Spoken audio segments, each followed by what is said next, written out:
Прошу внимания. У левой ноги было найдено около 20 каменных изделий и 10 костяных фрагментов различных изделий. Вот интересной особенностью этого погребения является то, что все вещи, которые были найдены в этом своеобразном мешке, что ли, они все... На основе радиоуглеродного датирования был поставлен возраст, вот здесь напишем, 2,5-2000 лет до нашей эры.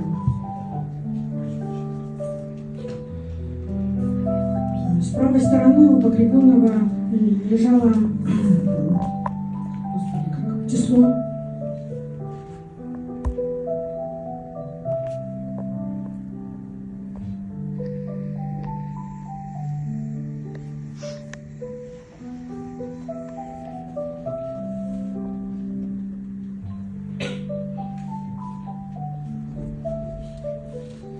После завершения археологических раскопок Картугенский воин представлен был в экспозиции нашего музея. В течение 20 лет он вызывает большой интерес у посетителей.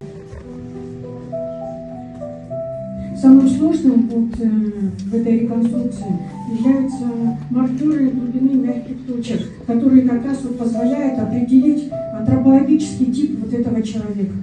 На основе всех данных создается общая сетка головы. Она является основой для дальнейшей реконструкции. По методу Герасимова проводится скульптинг лица. На экране вот как раз показаны, как формируются мышечные массы, глаза.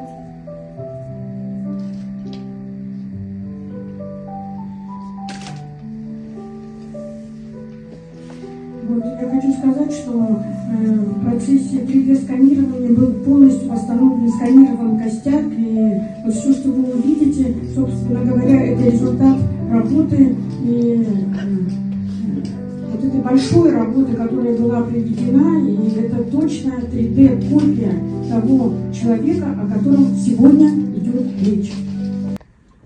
4000 лет назад жил великий воин с доспехом, состоящим из более чем 100 пластин.